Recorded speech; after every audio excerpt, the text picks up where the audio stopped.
Have a presentation on the report by Mr. Sanjay Doshi, Partner and Head, FS Advisory, KPMG India. What we have done is, I've put in few slides here just covering the key aspects which we have put in our thought leadership over here. And we'll quickly take you through. Of course, a lot of aspects have been covered by the earlier panel in the opening session by the respected Deputy Governor, as well as the Chair and the Co-Chair and Mr. Bajaj as well. But some of the aspects and getting some specifics into it, I will take you all through it. If you can move on to the slide, please, the first slide.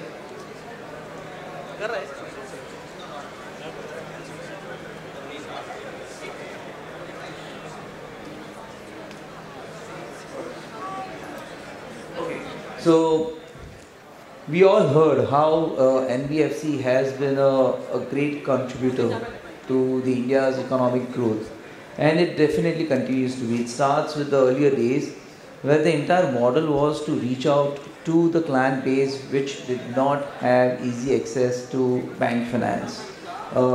Segments like MFI, segments like used vehicle finance, gold loans.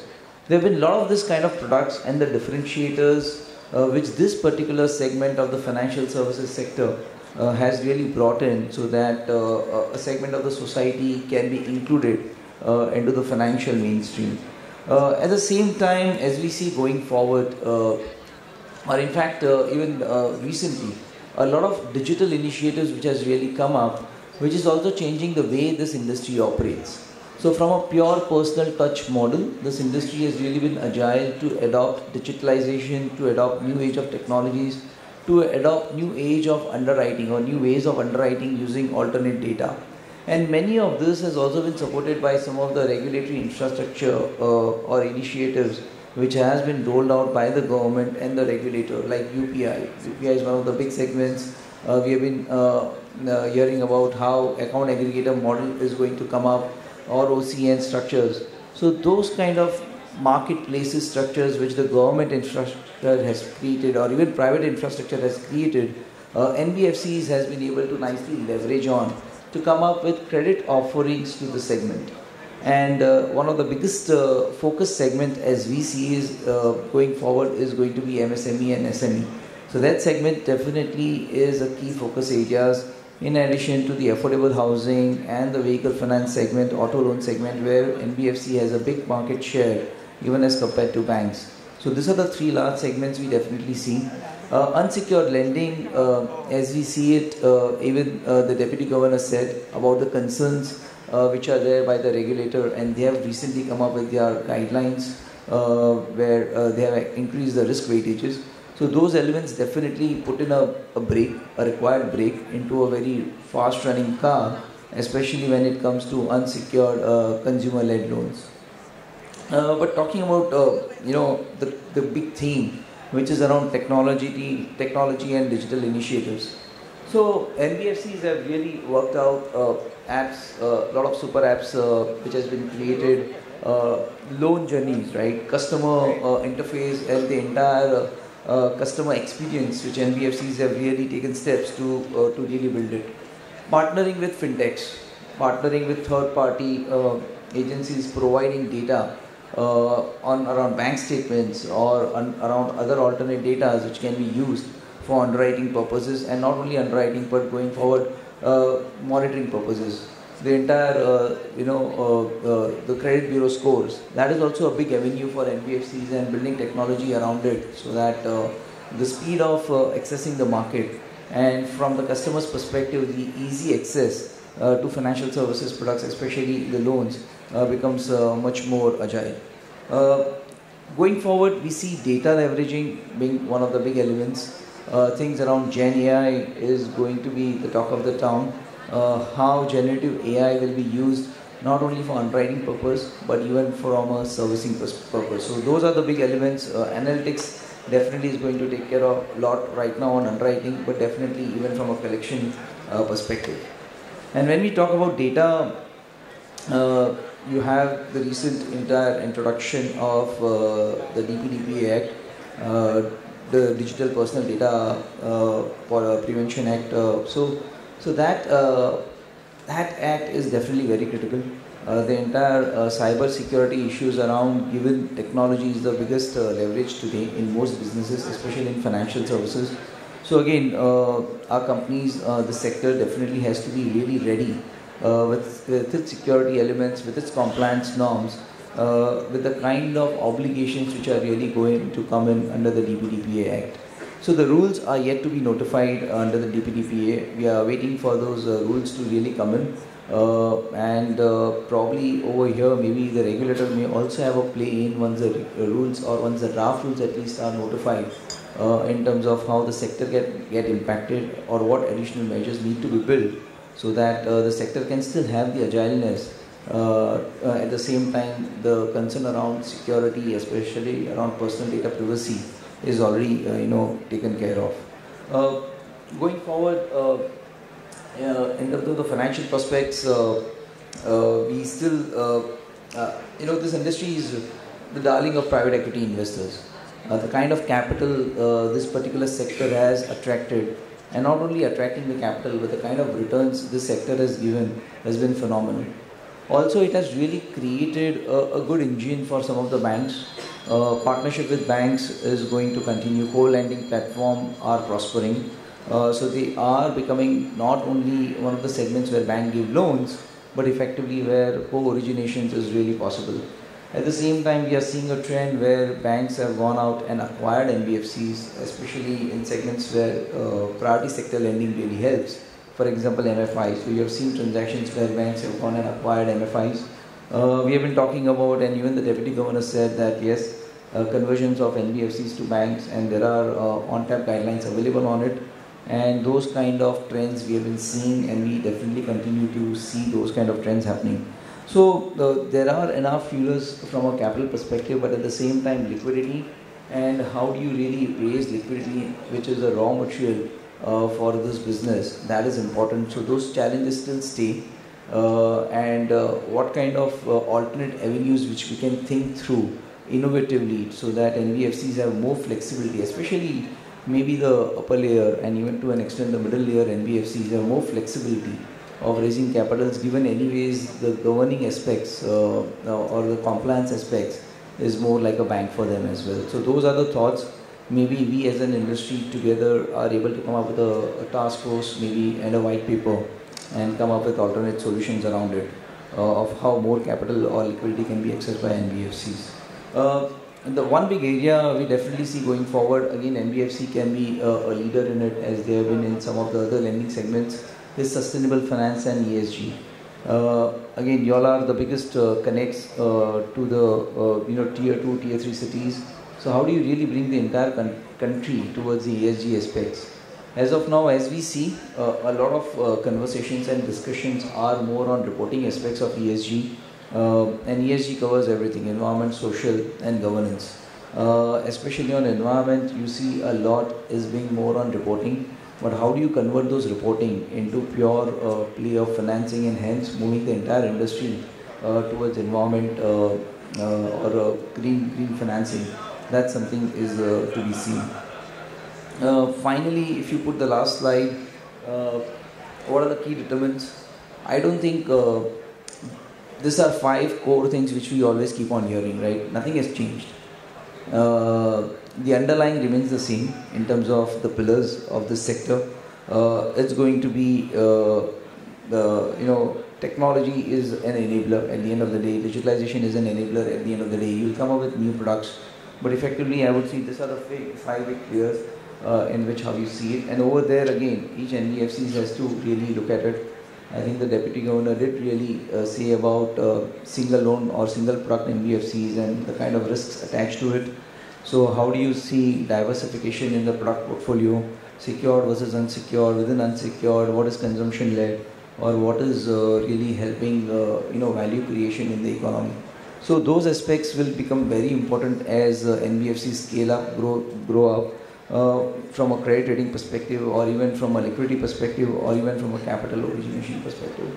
So interesting thoughts in the TL, and would be really happy to hear back from you all. Please share your feedback with us. Thank you very much.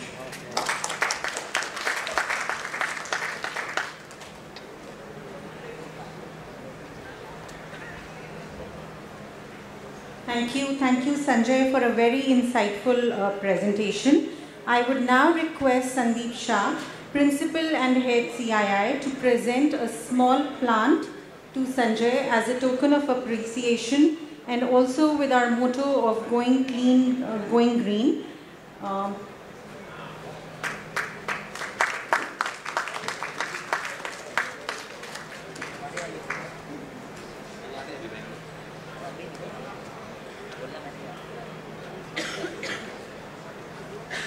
Thank you once again Sanjay.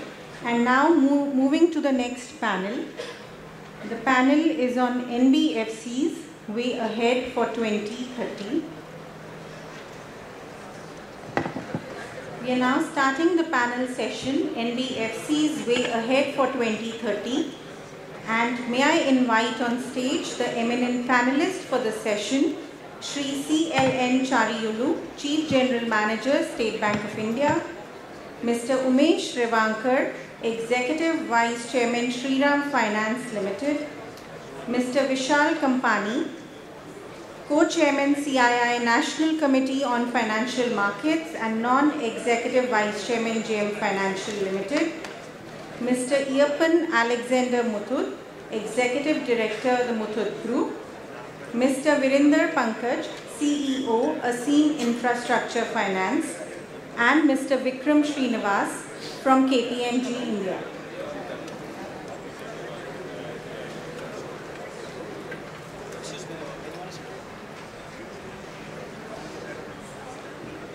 Thank you all for joining us today. May I now invite Vikram to start the proceedings. Thank you.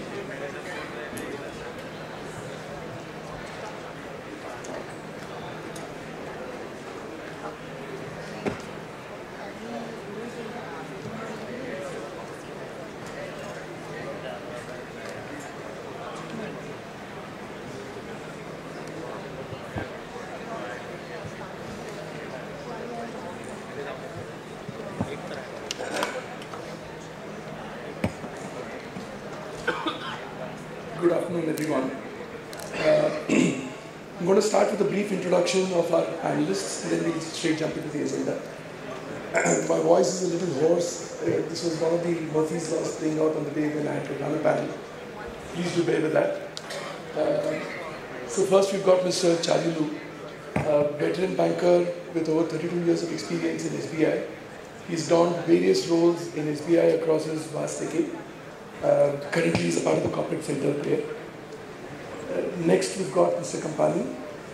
I think the name is one of the popular ones within the industry.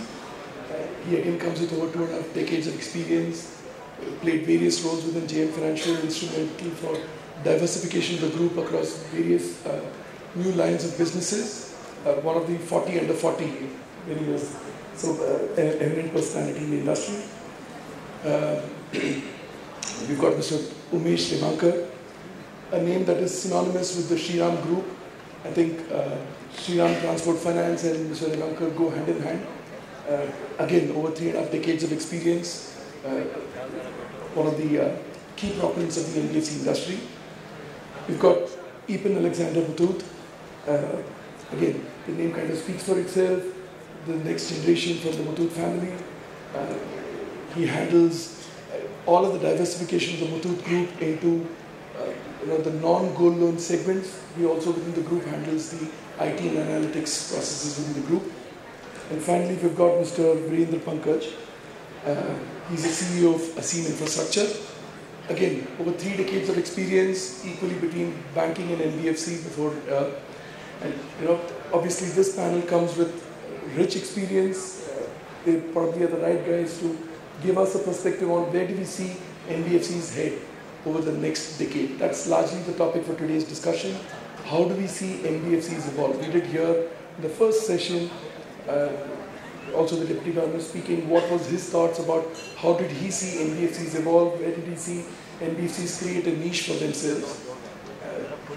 This is to kind of deliberate further in terms of specific nuances on the growth, the market, the operating model and thereunder. So without any further ado, let me kind of jump into the panel.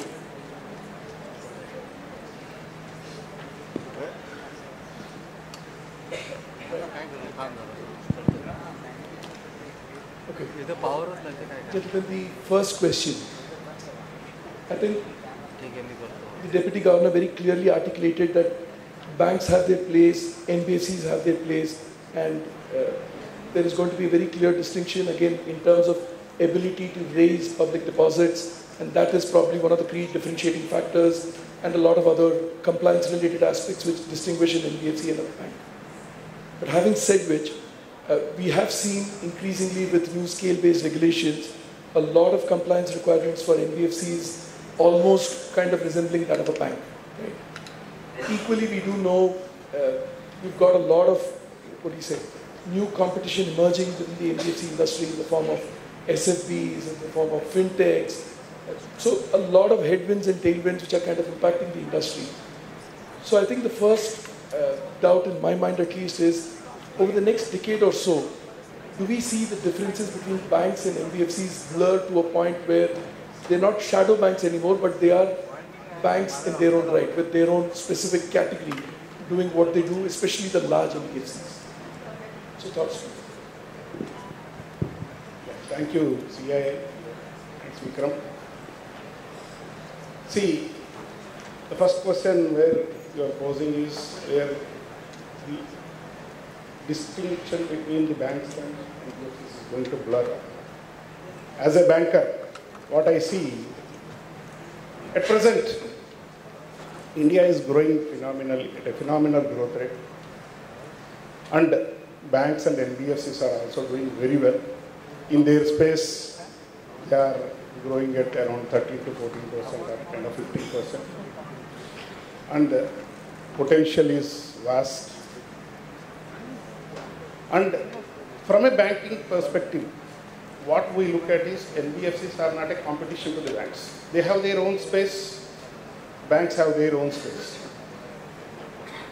Increasing compliances and regulation doesn't mean that all NBFCs can upgrade to the kind of banks.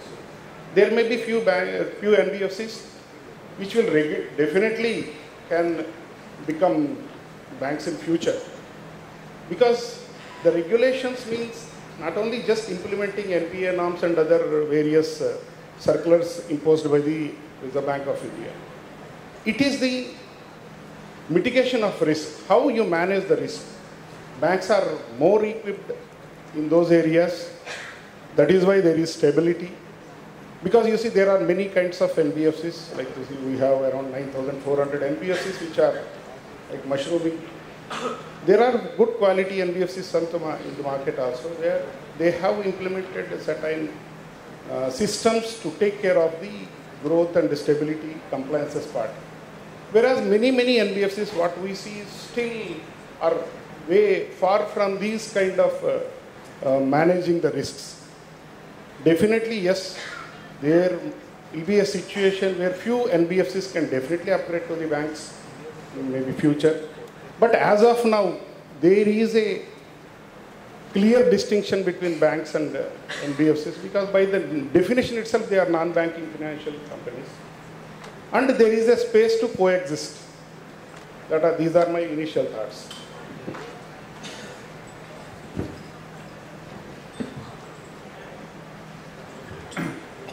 Yeah, continuing, thanks first of all to CIA. My initial impression or what I would like to say is continuing what Mr. Taraja has said about the coexistence of bank and NBFC. India is in a growth stage. We are growing at around 7%, 6.5 to 7. And if you look at the bank credit growth, it's around 12 to 13% on average. The NBFCs are growing at around 18 to 20%. A thumb rule in a growing economy, in a developing economy, is 2.5 to 3 times you need a credit growth. Now, where this additional credit growth will come from? Now, banks are growing 2 times, and that 2.5 to 3 times is needed. Somebody needs to fill that gap. And that's how the NBFCs are present themselves, and they are contributing to the growth of economy.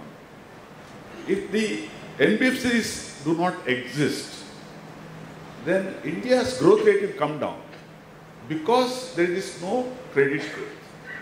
This is very, very fundamentally important. Now, how long India would like to grow at 7, 8, 9, 10?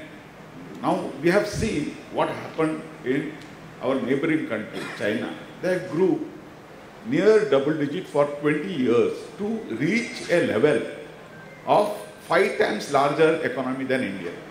They are 5 times larger economy than India with same population. And we were same, our GDP was same in 1950s or until 1960s. That means the growth is required and growth need to be funded and that credit need to be given. So that's where the NBFC play a very important role. It is not that if NBFC were not there, banks would have grown 20%. No, I don't think it's possible, as every system has a certain ability, capability to reach. The NBFCs have always innovated themselves to create an opportunity. We were always present in a niche segment. We have created an opportunity. We are reaching where banks are not able to reach, or even sometimes bank would prefer to reach through NBFC rather than reaching directly, because cost of reaching those segments are very high for a bank. See, this is a very, very important thing. There is a high cost in reaching a certain segments or certain specialized activities, which NBFC has been doing. So, the blurring of, in the eyes of investor and lender, a blurring of regulation is good, because that gives more capital to us. If they feel, if the lenders and investors feel that NBFCs are as tightly regulated as bank or on same parameters, it helps, more capital will come. In fact, the reason for more capital to come, more FPI and more capital, more lenders lending to NBFC, because of the governance that has improved over the period. Over the last 20-30 years, NBFC have grown, their governance standards have grown, and they have become better. And today, the information technology, digital, all make things more easy and happening. And I think if sometimes maybe the NBFCs will be much faster in their adoption of digital technology, because they have that freedom to take the technology adoption much easier for NBFC than maybe bank. So in all aspects, I feel the NBFCs are playing a very, very important role. So as long as, see, in the developed economy, there are no non-banks. When I say developed economy, who are growing between 2 to 4%, there is no non-bank, because they don't need. The banks can easily meet the requirement. In developing economy, maybe for another 20 years or 30 years, the NBFCs may be required. And as RBI looks at the NBFC, maybe some of the NBFC can or may become a bank with a proper glide path. That's what I usually comment. Thank you, CII, for having us here. Umesh, I think, made some very good comments on growth being the key driver, and India growing at 6-7% would mean credit growth would easily be in the high teens for a sustainable period of time. And to sustain that kind of need, it is paramount that banks and NBFCs both exist, both grow together in a cooperative manner. And I think that is clearly the intent of the regulator. At the same time, we have seen some very large NBFCs who have become very, very important from a systemic perspective, and any sort of issues in those kind of NBFCs can create a systemic risk. And we heard the RBI DG say the same thing, that it's very important that these NBFCs, which are classified as the upper layer in the graded system, should be governed more and more like banks. And if you see today in the upper layer, there is not much difference in terms of governance controls between the large NBFCs and the banks. Barring the ability of an NBFC to take a deposit, the needs of priority sector lending on the asset side, and transaction banking, I think most of the governance and the conduct and the way RBI looks at these upper layer NBFCs is the same as bank. I feel that this is a form of a 4 to 5 or 7 year sort of framework where the governor as well as the RBI will, the senior management will see how these upper layer NBFCs are behaving, and I won't be surprised if many of these upper layer NBFCs will actually transition to becoming banks. NBFCs have always grown. If you see the last 20, 30, 40-year track record, they've always found a niche, and they've been able to manage to grow very well in the niche, and they've served an underserved market or an underserved sort of product. But as your size as NBFC goes up dramatically, it is very important that the NBFC becomes diversified, and that helps you protect from sector variances as well as risk of over-lending in a single sector. So these are some of the broad concerns which the regulator is addressing today. They're very forward-looking, and I think the partnership between banks and NBFCs, which is there today on the liability side, is a key concern which we are seeing playing out. The key reason for NBFCs having an over-reliance on bank funding is because the capital markets and bond markets in India are not deep enough to be able to provide the growth funding required for the NBFCs. Even if you split apart the kind of financing which is available to the higher rated NBFCs versus the lower rated NBFCs, and I would say AA and above are higher rated in this category, there is a huge amount of funding the banks do to the higher rated NBFCs. So it is a long-term development of the bond market and the capital market, which is very critical for lower rated NBFCs to get more funding. And we have seen AIFs, we have seen the growth in that sector. They're almost 330,000 crores. We will see more sort of debt PMSs, debt mutual funds growing after the crisis of the last 3-4 years, where a lot of capital can be made available for the lower rated NBFCs.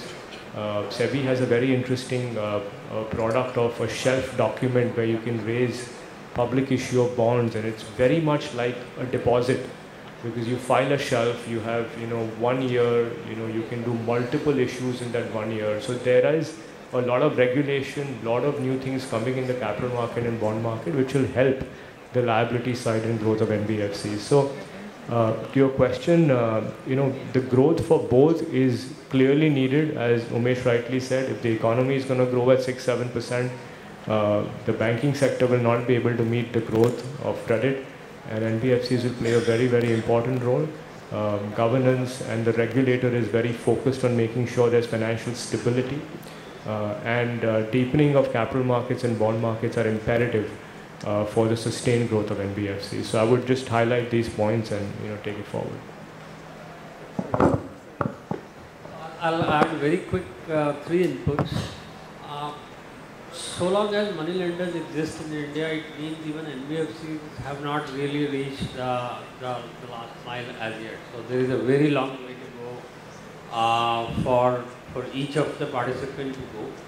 Second thing is that sometimes we tend to think of the structures vertically, banks, NBFCs, AIFs, and so on and so forth.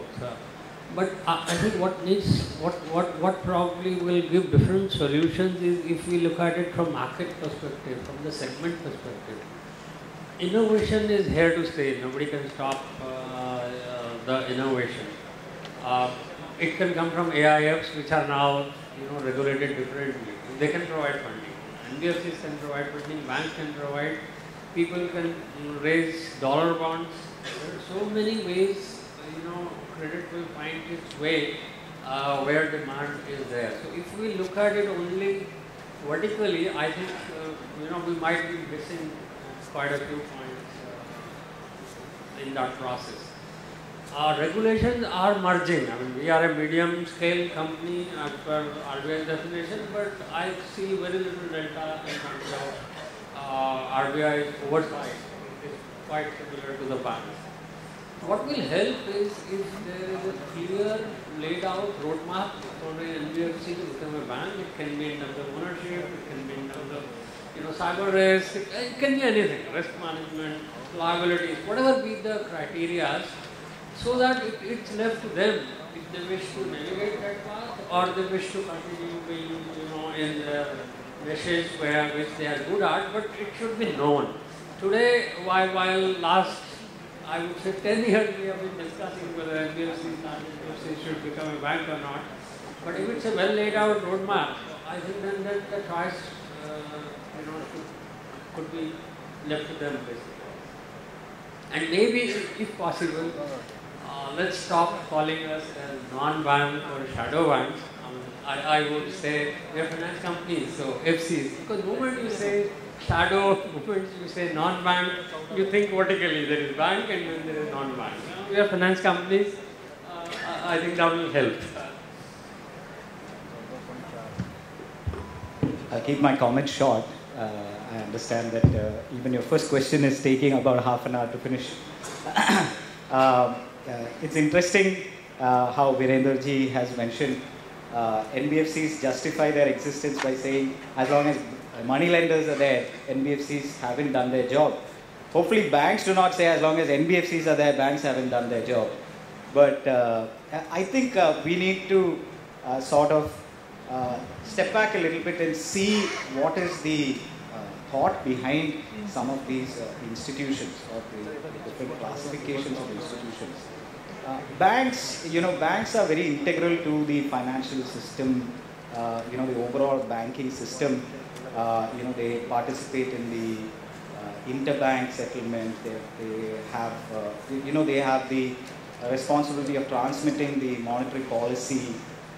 They also have the responsibility of mopping up, deposits and channelizing that to more productive parts of the economy. NBFCs, now when I'm talking about NBFCs, I'm talking about the lending NBFCs, are primarily a vehicle for delivering credit. And there are some inherent advantages when you have that sort of a focused approach. Banks have to do everything from transaction banking to a lot of housekeeping when it comes to keeping the financial plumbing working in an economy. But NBFCs, especially the lending NBFCs, are single-mindedly focused on delivering credit. And that gives them certain inherent advantages. Of course, there is a lighter touch compliance. It allows them to be more nimble, have a lighter cost structure. And that's very important for NBFCs because on the liability side, the field is stacked against them, especially when they have to compete with banks on a similar set of customers.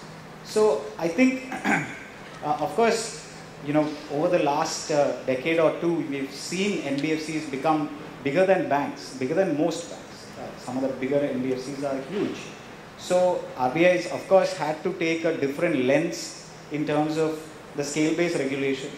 But I think in RBI's mind, they are very clear that there is a reason for NBFCs to exist. There is a reason why they should exist. And I wouldn't say that, in terms of their existence, the lines are getting blurred. But of course, in terms of the regulations, you might have more harmonization happening, especially in the larger NBFCs, because they have, systemic sort of risks associated with, big NBFCs,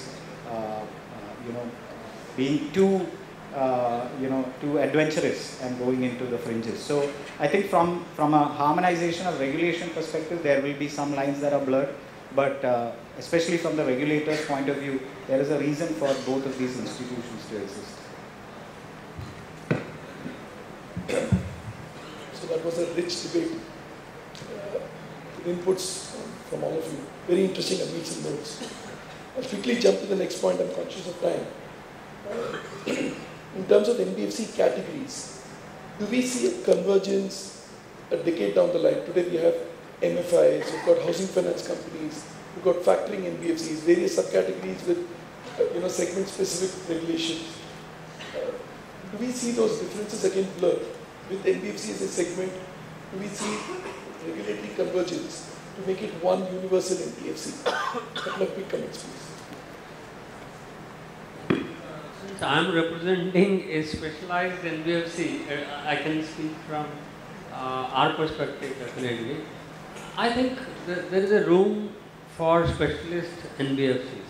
Actually, there is a room for specialist banks also. RBI talked about it quite a few years back, but then subsequently we have not had any regulation. There is a room because lending is a expertise-based business.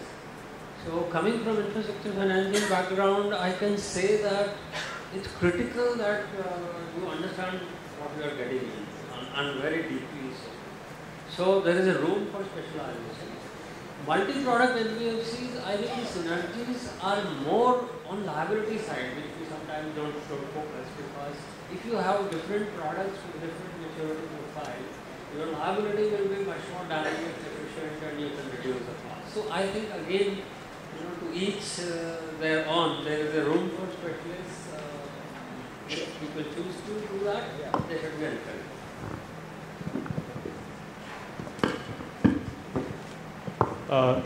I think the way I view this is a little differently. I think I'll try to view this from a customer standpoint. So imagine the world broken up into three customers. You have the wholesale, which is the corporate and institutional customer, and you have the SME customer, and you have the retail customer. And I think what most large banks and NBFCs are trying to do is capture a lot of wallet share of that customer. So when you fast forward and you break up India into different markets, the tier one sort of top tier cities, the middle layer sort of, and the rural. I think you will find a lot of NBFCs which will evolve around their customer sets and provide as many products and services that they can, not just having credit delivery. For example, most NBFCs today are very large sort of sellers of insurance products. So you will see a lot of sort of products and services being delivered once they own the customer. I think owning the customer is very important. The model will evolve around the customer. There will be specialist NBFCs which will exist, but I think over time there'll be more customer led. Diversification in any financial institution is definitely welcome. But what happens now? You need different skill sets, different products. Like you see, banks have developed different kinds of, they meet requirements of different customers. Whereas NBFCs, we have seen some going overboard in particular segment. If they breach the sectoral, all those things, they land in trouble. Being a small in size, it may pose some systemic risk for them. So each product needs a different skill set which has to be developed. Unless otherwise you have all those things, you should not think of more of diversification. Relative diversification, okay, particular customer requiring 2-3 kinds of products can be implemented. But if you are going different in different segments without proper understanding of that particular asset, we may, like NBFCs, may face some threat. That is my... See, we have gone from a single focused company to a multiple product company now with the merger. But each of this product line to develop, we took a long time. We started around 40 years back with vehicle financing. Then we started the SME lending. Then we started the other products, gold loan, and so these are all with 15-20 years experience in each of these vertical. Then we have brought together. So I think deep knowledge and specialization is very important. At the same time, as Vishal put it, class of the customer whom we are addressing is very important. We thought we should be in a retail business community. That's how we thought we should be. So we are in this particular community who are typically business people having multiple business. They have a shop, they have a vehicle, they have a farm, they have multiple activities within the family, so that I can address to all of them, and also with additional product like insurance and savings product. That's how we thought about ourselves. So each company will evolve itself over the period. Okay, we spoke about liability raising, just kind of moving to the next topic. With diversification, there's an ability to kind of raise more capital, because what we've seen at least is single class NBFCs beyond a stage, even lenders to NBFCs have a bit of a restriction in terms of how much exposure they want to take to that class.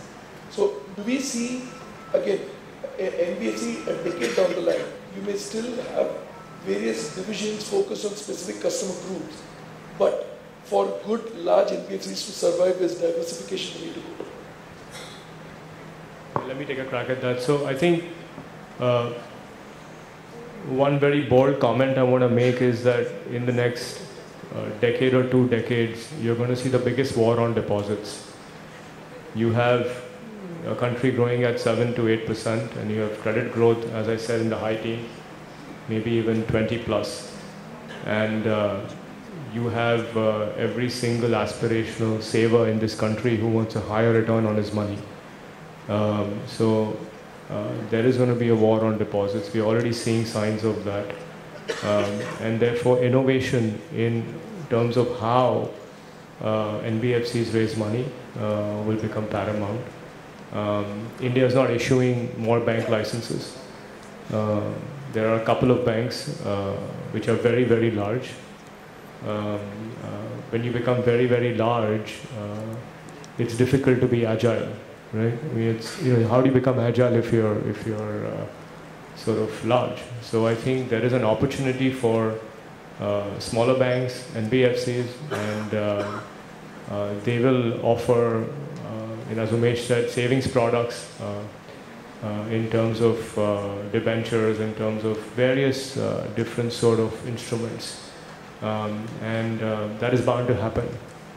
So I think unless, as I said, that RBI graduates a lot of the large NBFCs to becoming banks, this war will wage even harder over the next ensuing 10 years. So innovation is paramount. We do a lot of work with SEBI, being a capital markets player as well as a NBFC, to smoothen processes on how NBFCs can raise more money through capital markets. AIFs, mutual funds, these will become extremely important sources for all of the NBFC sector to raise capital. So it will evolve, but I think having a smooth transition for the liability side from a regulatory perspective is very important. Okay. In fact, with some of these new regulations tightening up capital adequacy for certain categories of NBFCs, tightening up lending norms towards AIF exposures for NBFCs. Again, do you see these are conscious attempts by RBI to kind of, let's say, streamline and regulate potential credit exposure within the NBFC segment? But is this just the tip of the iceberg, and do we see again funding patterns change with more such regulations coming? If I'll take one aspect of the recent changes in regulations, because I think there is not enough clarity perhaps generally around it. We heard even in the previous session that the risk weight increase has put the required brakes on unsecured lending, which has been the narrative, which has been the commentary around risk weight change. But what has actually happened is that risk weights have been increased for higher rated NBFCs 80 to 120% from what they were, irrespective of whether you do unsecured lending or consumption lending or not. So speaking of my industry, it's very unfortunately very little known that 55% of infrastructure financing in India as on September 2023 was done by non-banks, by actors other than the banks. And this is purely secured lending. I mean, there is long-term finance. About 40% of that is sustainability linked lending. That's how India has come to this stage in terms of green lending. So for us also now the interest rates have gone up. So while the intention or the commentary narrative has been about unsecured lending and loans with unidentified end use as laid out by the regulator, but the end result could be different. And this is raw material, right, for banks. So banks, if they pass it on to NBFCs have to pass it on, to their clients. So I think sometimes, because we are looking at again same issue vertically, we are not looking at from customer standpoint, we might end up having some unintended consequences. Similarly on deposits, regulators are very sensitive that public deposits should not be allowed for NBFCs. But where is the innovation heading? Today, bond ticket sizes have been brought to 1,000 rupees. Digital platforms are coming up on the bond side, just like what Zerodha and others did it to the equity side. They democratize it, right? With 100 rupees you can invest. So now on the bond side, if somebody can put in 1,000 rupees on an electronic platform in a second, then where is the public deposit not going to NBFCs? So I think that it needs to be understood across the system and not just RBI, SEBI or IRDA, or we have to look at it horizontally. Yeah, I agree with that. I think the biggest challenge is the bond market in India is very shallow. So it is not traded. So there is no enough secondary market, there is no depth. That's the reason it is not spreading. There is a reason NBFCs are not able to really get on to a bond market very aggressively, because awareness is a little lesser. Once that comes, and as rightly put it, once there is proper democratization and people are able to trade and people are getting into bond market, there are more informed investors who would like to invest in a bond. So automatically the dependence of the NBFC on bank will come down. Very consciously it has to happen. And each of the NBFC, of course, there is always a critical thing. You need to have good rating, you need a size, you need to create that awareness. There are so many things. But at least I think the bond market, if it improves, if it deepens, I think there is enough and more scope for NBFC to tap into bond market and raise resources, not to depend on a bank. Sure. Yeah, so just want to actually point out one thing that Vishal had mentioned a little earlier, that there is this concept of a shelf prospectus that SEBI had come out with a few years back, and Muthoot is actually one of the biggest issuers of retail NCDs in India. Of course we have institutionally placed NCDs, but we also have retail NCD issues. And I think from the regulator's point of view, at least for the issuer, they have actually removed a lot of the, I wouldn't say obstacles, but the more time-consuming compliances, so that issuing NCDs is almost on tap. But like Umesh ji was talking about, in order to really make this more attractive for the investor as well as for the issuer, there needs to be more maturity in the debt market, there needs to be more depth. And I think a lot of the, let's say, digital players that have come out, in the recent past, have taken good steps in making people more aware about NCDs, helping them, set up their demat accounts, explaining to them, how bond yields work, and how the pricing works, so that, I think you're going to have a new set of people, at least from the younger generation, who are actually going to view bonds and NCDs as a real alternative to fixed deposits or even investing in debt mutual funds. So I think that sort of maturity that comes in would really take this forward and make at least the liability side a little easier for the NBFCs. Yeah. Actually, taking forward, if you look at the AUM size of NBFCs is roughly 30 trillion, whereas the commercial bank credit is around 14 trillion. Maybe that is the trigger that RBI is looking at imposing at these regulations. And they want to maybe really develop this bond market, the NBFCs to tap the bond and take care of their growth needs in future. That is what. Sure. Okay. We spoke about the whole liability part. Quickly jumping into the way the operating model is going to evolve. We did speak earlier about how the cost to the market is NBFC's key USP, where banks cannot operate at such a cost-efficient manner in the last mile. NBFCs kind of go there. Do you see more introduction of technology? One publication talks about digitization. A lot of that is already kind of penetrated into NBFCs, but there is a whole class of fintechs which seem to be focusing purely on a tech-led model. A decade down the line, do we see differences between traditional NBFCs and fintechs blur? Maybe wholesale lending is a slightly different ballgame, but at least retail lending, is it going to be highly tech-led to kind of optimize cost of operations, to kind of really differentiate or distinguish between that and a bank? So I'll start. I think what we have seen is that most of the fintechs are also now setting up their own NBFCs. So they are not only being the partner to select NBFCs and being sort of the originator of credit, but they are also going to be a balance sheet provider of credit, and that's a trend we have seen with the evolution of thinking at the RBI. So I think it will be a model where they will coexist. I think you will always find sharp technology-led companies which will be able to exploit niche areas and create sort of a strong domain knowledge in a certain credit vertical.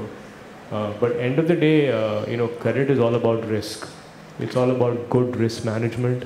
It's about having good collection systems, good fraud control. These are very important sort of elements of an NBFC or any lending platform. So the winner in this space ultimately will not be a model which is more digital or a model which is more physical, but it will be a model which controls fraud, which has great collections and underwrites risk well. That won't change whether it's now or a decade from now. Yeah, continuing that, I think basically in a lending business, you have a sourcing cost, you have an underwriting cost where you assess the risk, you have infrastructure cost for distribution, and you have collection cost where you need to sometimes deploy people and go for legal and all. So these four costs are there. Now, which cost does the technology substitute? You can say it will substitute all. But if you look at some of the fintech players who I have personally talked, they say for developing a software, they are developing infrastructure and also to maintain that the technology, because it's become high cost people are involved, it is somewhere between 6 to 12% operating cost. If that is the kind of a cost involved in using technology, then does it whether it can really solve the problem? It won't be solving problem if that cost. Maybe at very high scale, it can address. I'm not saying that fintech should not be a part of it. Fintech should be part of your underwriting system because it helps in underwriting very much. It can give match various data variables so that you come to a quick decision on underwriting. So the fintech is at the best helps in underwriting. It doesn't really help you much in sourcing, not definitely in collections. There also it will help you in the basically maybe understanding the various movement of the customer and all. That's all. So these are all few things we need to have in mind before thinking whether this or that. Nothing, you can't be just saying this or that. We need to have both. Advanced technology is very important for better underwriting. So, just moving to the next topic. So we spoke about the future, we spoke about the operating model. Quick question on, I think a lot of the publication talks about areas of growth. We did speak about credit growth, kind of far outgoing deposit growth. Do we see any new pockets of growth emerging for NBFCs? Especially the large NBFCs, today do we think they've matured enough to actually look at acquisitions and global expansion into adjacent geographies? See, the NBFC as an industry, to my best of my knowledge, it is still there as a business model in some countries, large population countries like Indonesia. And in US it is there in a totally different form. China also it is there in a different form. So they are all in different form, but they are not called NBFCs. So they are called different. Sometimes they are called parabank in certain countries. So there is no, easily you can't say that no, there is NBFC exists elsewhere and you can go and partner or you can do your business there. Each regulator has a different view and we need to pass the test of a regulator to operate in any new country. So I think unless we understand the regulation there, unless we partner with the local businessmen there or the people who run the business, it's very difficult to expand NBFC kind of activity. Banks, by and large, have become more standardized across the globe. So it has become easier for banks to operate in the multi-location, but may not be so as far as NBFC is concerned.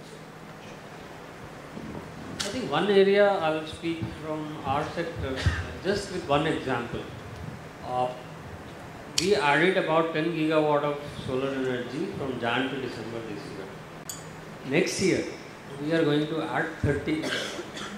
That itself is about 90,000 crore worth of credit requirement. Just thumb rule, one segment. India wants to do 500 gigawatt of green energy in coming years. We are today at about 125, maybe 150. So 350 gigawatt if we have to do in next, till 2030. We are looking at a 10 lakh crore market. So it's not just, high growth, it's phenomenal growth. It will not come only from bank, it will not come only from NBFC, IFC. It will also come one way or another. It will have to come from public, it will have to come from global capital. So the size of opportunities in India, I think, is unparalleled in the world right now. Sure. We are running out of time, so I just want to raise this as the last question to all the panelists. Clearly, a lot of synonymous views in terms of how the industry is heading. If I really were a genie who had the right to give up a wish on how should NBFCs kind of grow, right? If it was within my power to kind of offer a wish for the NBFCs, what would your wish be? As a banker, I look at my recovery. So there should not be any delinquencies. For an NBFC, a separate line of credit has been our demand, so that comfort and confidence on the NBFC industry comes for all the lenders. I would think I would add to the line of credit, especially in a crisis time. But also, I think our India regulators, SEBI, RBI, IRDA should come together and think about this space and not just leave it to RBI I think that they come together and they create a mechanism and they understand the importance of an NBFC and the role they play over the next couple of years in growing India. A lot of innovation can happen with the regulators meeting together and open up lots of innovation for the liability side. My dream is an extension of what Vishal said. What will be ideal is that, see, innovation and regulation cannot and should never work at cross purposes. Innovation has to be encouraged. And the scenario I visualize is where regulators are also have enough people among themselves who are from the industry through lateral movement. Because the industry knowledge, without being completely hands-on and at the forefront of what's happening in the marketplace, there will always be, time to time conflicts, contradiction between innovation, as we are seeing in Bitcoins today, all over the world. I don't think anybody will be able to stop innovation at the end of the day, but these conflicts could be avoided if everybody is looking at markets. So frankly, that's what we need to do, whether it is us or the regulator. If we do that, and we have enough expertise available in-house to do that, I think we will be operating at probably a completely different level, and a growth rate maybe twice of what is currently is also not impossible. I think we've got 4 very ambitious NBFCs, of course, and SBI also here.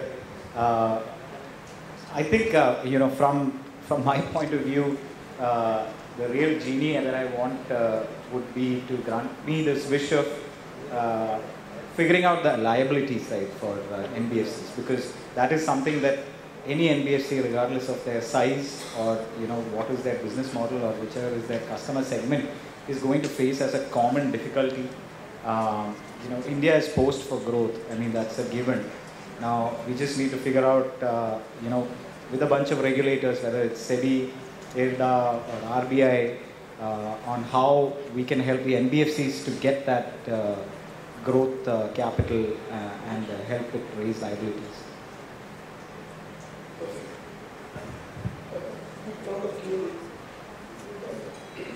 Okay.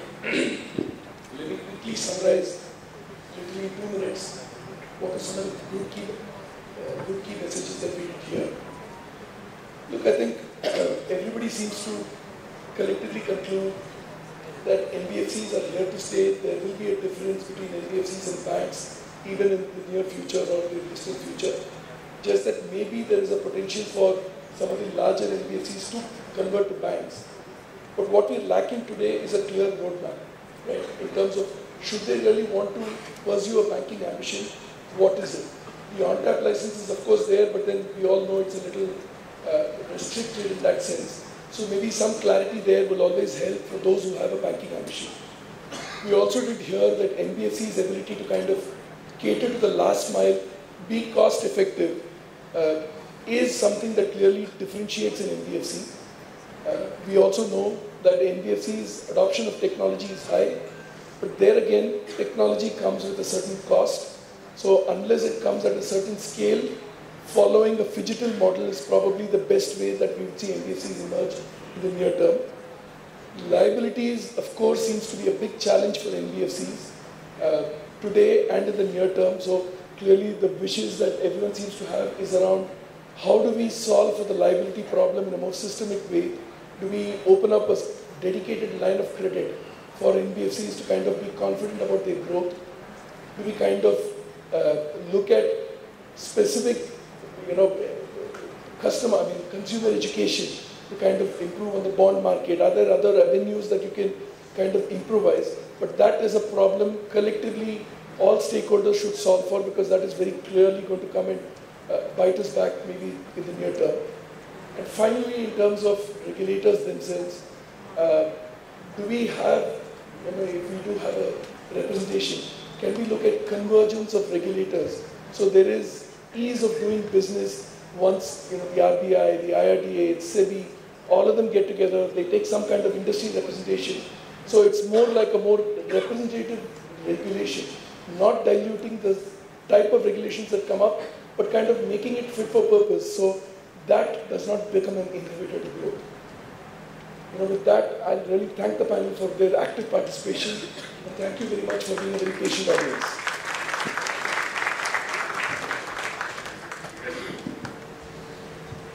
Thank you all the panelists for a very interesting panel discussion.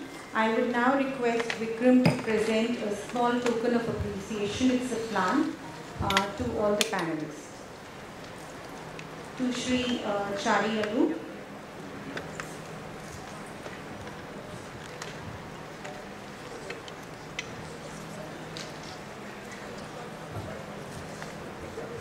Mr. Umesh Revankar.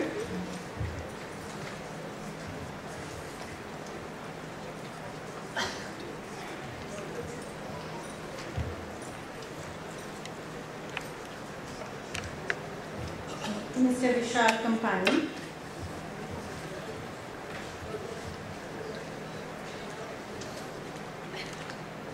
To Mr. Virender Pankaj.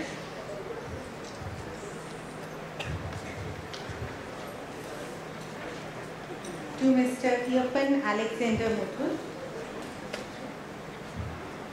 And I shall present to Vikram.